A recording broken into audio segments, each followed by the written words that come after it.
prisoner wanted to say, and then of course you had the chairman of the commission having his bit to say. What do you have to say to us now? Well, I think I represent the interests of the Guyana Prison Service. The Guyana Prison Service has a direct, substantial interest in these proceedings. The Guyana Prison Service also has an interest in clarifying the truth, speaking to what is out there in the public medium. And some of the stuff that is in the public medium is absolutely false. It's absolutely damaging to the reputation of the prison. It's absolutely damaging to the stellar career of those valiant officers, those brave officers that go in there day in and day out to ensure not only the safety of the public, but also the rehabilitation of those inmates and to ensure that those inmates come out in society much better than they went into prison when they were sentenced. Mr. Peters, wouldn't the prison officials have an opportunity to defend themselves when they come before this very commission? The prison authorities have an opportunity to defend themselves, but the issue that you have right now, for example, in the front page of every single papers today, it has a headline saying, "Let that burn," right? That is already in the public domain.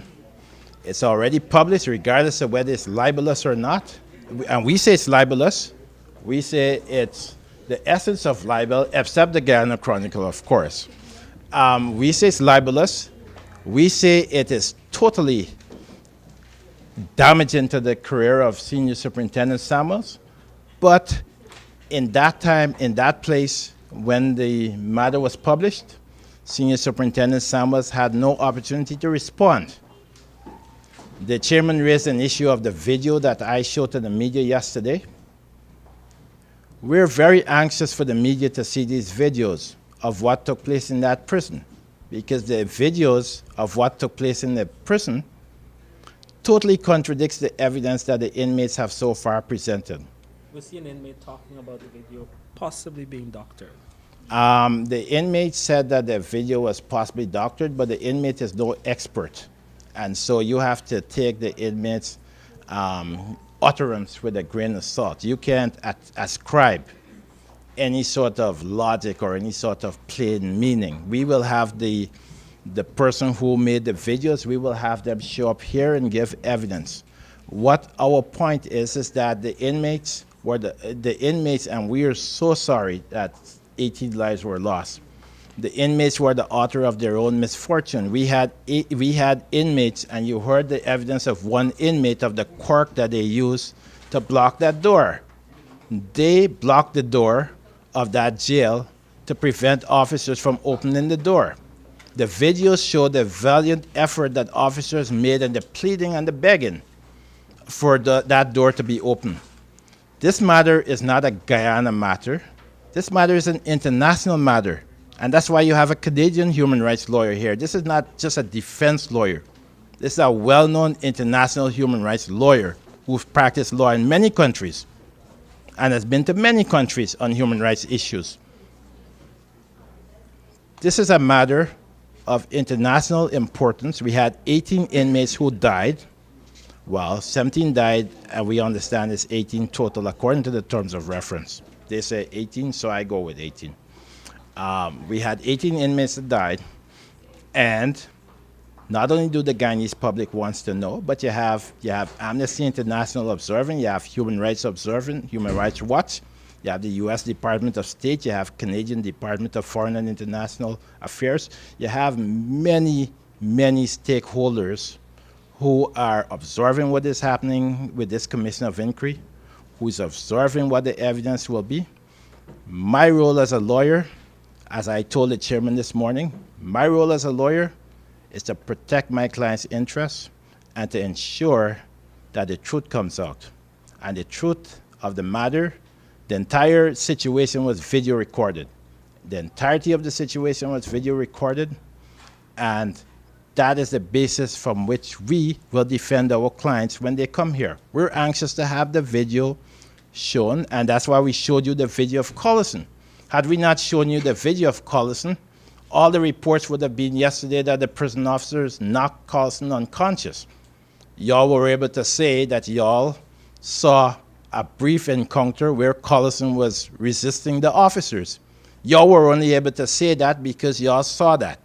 Had y'all not seen that, you would have simply accepted the prisoner's word without any sort of reservation.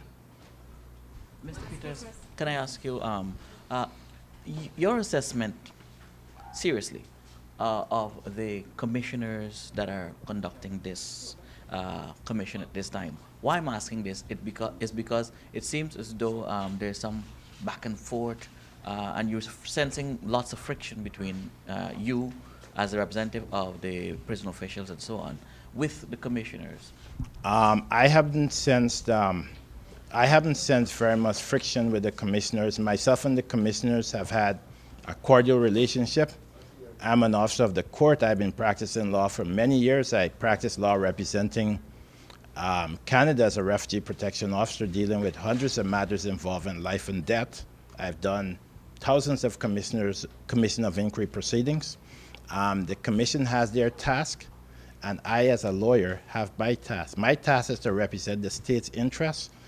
The commission's role is neutral. Their role is completely separate and distinct from mine. My role is to defend the state, to defend that prison, to defend the actions of the prison officers on the day, to defend the fire department, to defend the police. That is my job. My job is not to be neutral. I'm not neutral, and I haven't told anyone that I'm neutral. That's not what I'm mandated to be. Mr. Peters, you said that Mr. Samuels had no opportunity to respond. Will he be available to respond? We're hoping that Mr. Samuel come at the earliest possible opportunity. We're hoping that Mr. Samuels come this week. We're hoping that Mr. Samuels be here on Wednesday or Thursday, given the sort of, quite frankly, inflammatory headlines in the newspapers today. We have a serious concern about Mr. Samuels' reputation that's been irreparably harmed by the statements that these inmates are given that has no shred of truth. Mr. Samuels was not at the prison. I have to emphasize it. Mr. Samuels was not at the prison when the event in question took place. Mr. Samuels arrived about 35 minutes after the event occurred. Not after the event occurred, but after the event was unfolding. By the time he arrived, there were critical resources in the prison yard. Okay, has he been receiving death threats or any sort of threats? Mr. Samuels have been receiving a number of threats. Not only has Mr. Samuels been receiving a number of threats, but numerous correctional officers have been receiving threats. What sort of threats are we talking? I have received death threats as well. Have you reported such to the police? No. By known people or on There were officers with me when the threats were made. So people level threats at you face to face, or did you get via email? No, Where? by face to face, but I'm not going to go into the details of the threats. Let me say this. prison staff? Let me say this in terms of threats. As a human rights lawyer, whether I'm defending individuals or I'm defending the state, my job is to do my job. My task is to do my job. My task is to do my job fearlessly in the face of threats. Sometimes, not only in Guyana, but anywhere around the world, when you're doing cases of this nature, where emotions are very high, where a lot is at stake, you do receive death threats. I've received death threats in Canada as well, as a result of my work. But you have to continue doing what you're doing. This is my job to do until such time, and I will continue doing my job. It's the same thing with prison officers. Prison officers are subject to threats, and they have to go to work, and they have to do their jobs. Okay, did you ask for the prisoner to face you or to look at you or not to look at you? I wasn't quite clear. Which prisoner? Mr. Brown, to not look at you this morning. Oh, no, when he was speaking he was addressing the chairman, but Oh, looking he's at me. you. So he still addressed the chairman. Okay. We're just a vessel to the tribunal, so it's not a soapbox, as I said. He looks at the chairman, he addresses the chairman. As you heard, he sent me friend requests, Yes. on Facebook, totally inappropriate. So I had to block him. He's totally inappropriate. He totally has a complete disregard for the rules. And you've heard about his escape history, and you've heard about his, he'll get out of jail by any means necessary. So, he's a danger to the state. He's a danger to national security. And he comes here today, he wants to make it a soapbox. He's not going to have this forum as a soapbox through me.